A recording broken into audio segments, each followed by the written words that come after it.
There's a lot. First one's getting sober at 21.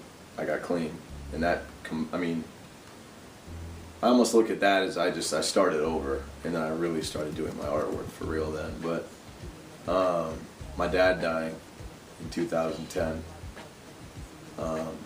that's changed a lot. That's changed a lot with my art. It's totally fine the way it is. I mean, him dying was the hardest thing I've gone through in my life so far, besides getting clean, but it's impacted my art in a way where I've seen it getting better, my artwork, and I've heard it, that people think it's getting, you know, this is looking nicer here or there. And you'll always have stuff you're not happy with, but that's, I mean, shit, it's the way life goes, you know, but I see internally, I see my drive, it changed. Something changed once my father passed away, and that's a good thing. What's hip hop? Honestly, hip hop had a huge part of my life, and anybody that knows me well knows that, you know, and I'm proud as hell of that, you know. Hip hop, there's something when I first heard Run DMC, when I first heard Common back in the day, when I first heard, you know, when I first heard Eric B. and Rakim, and when I first heard Third Base and Digital Underground and all, and that stuff came a little later actually. Right now, people that know me too, I'm still in old school. Let's ask this question. I still like 92 to 95 is my shit. But I could go, I mean, I can bounce all around, but to me, mid-90s hip-hop, to me, and again, I'm from the East Coast, so I love all different things, but there's certain things to me that will always reign over. Black Thought, still my favorite MC.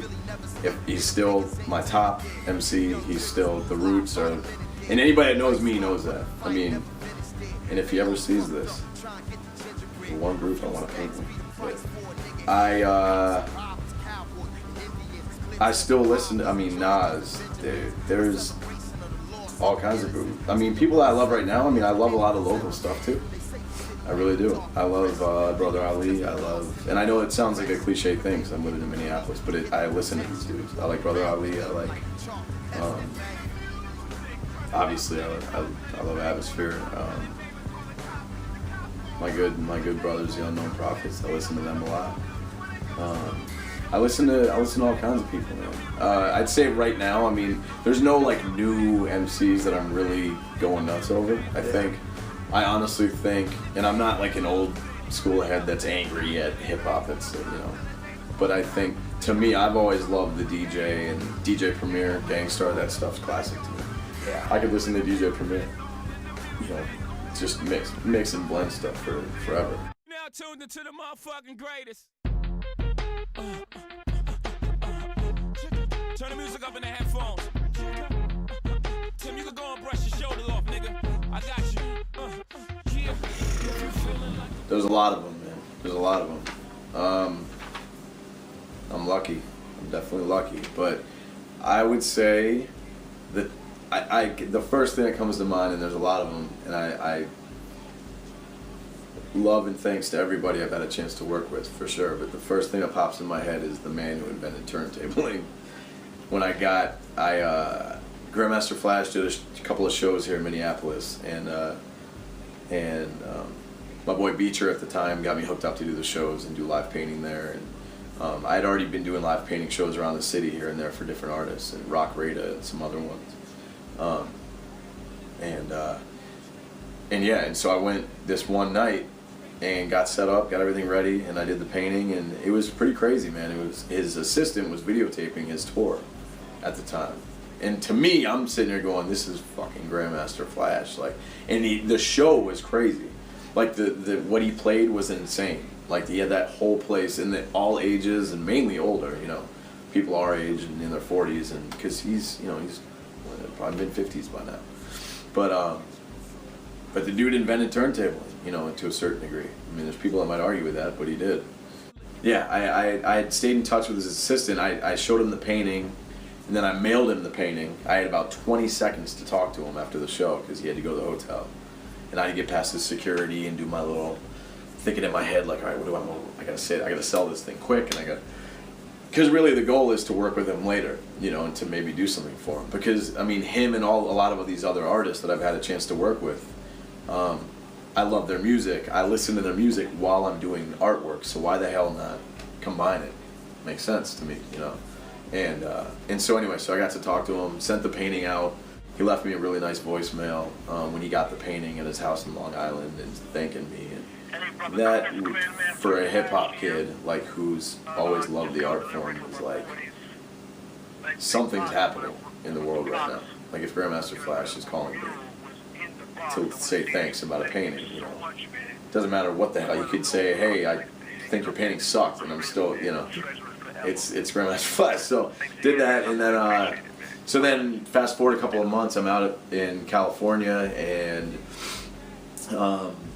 or maybe it's North Carolina, somewhere. Yeah, it was North Carolina, and I got the call from his assistant, who I'm friends with, that said, I'm in the studio with Flash, and I heard Flash in the background. What's up, Chris? And, you know, and that was cool. And about a week later, I talked to his manager that night. She was really cool, and he asked me if I could come out to his house while I was recording his album. And that's what this is. It was his last album with a bunch of artists on it. It was called The Bridge. I was on cloud 9, dude, and I was like, this can't. I remember being in the shower. I'm like, what the fuck is happening right now? I'm gonna fly out to his house and hang out with him. And so, you know, and it's definitely not an ego thing, man. It's I'm happy, I'm proud, but because I worked to get there. But it was more just like as a fan, I was like, this is crazy, you know. And I really was. So fast forward a week, I get out of the cab. I'm in Long Island. I'm with his assistant. We go to Pearl, to the art store in Manhattan. I get all my stuff. I got my backpack on and shit. And I'm running through, and we run through the metro, and we're hopping gates and shit. And I get to his place, and he comes out of his house, his hat turned around. But he comes out, pays for the cab, and he's acting like I've known him for 5 years. I'm like, this shit's crazy right now. Like I'm about to. And the one thing I remember is he's the first person in hip hop to be inducted in the Hall of Fame, in Rock and Roll Hall of Fame, which I remember seeing on VH1. I remember thinking, I wonder if his trophy's like. I remember seeing it on TV. I wonder if it's like, where is it, on his mantle? Is it on his kitchen counter? Where? And so I walked in and I saw it, and it was. I don't want to. You probably wouldn't want me telling people where things are in his house, but it was amazing, dude. I got to see pictures and to live a lot of like hip hop history, looking on the wall and looking around. And I remember I tried to pull my camera out, and I was just excited. I wasn't trying to put him. You know, put his life out there or anything, but I was excited. And my boy at the time, his assistant's like, hey, you probably don't want to do that. Put the camera away. You know, I'm like, I got you. So we did that, and it was cool because he was in his basement and the floor was thumping. The floor was thumping in the living room, and I go downstairs and he's recording a song with Q-Tip on the album. I don't know, man. Healthy looking dude, and he was just. It was a dream. I'm sitting back there and he's looking at what I'm, because what we discussed was I'd be working on the possible album cover, which I didn't get the album cover, obviously.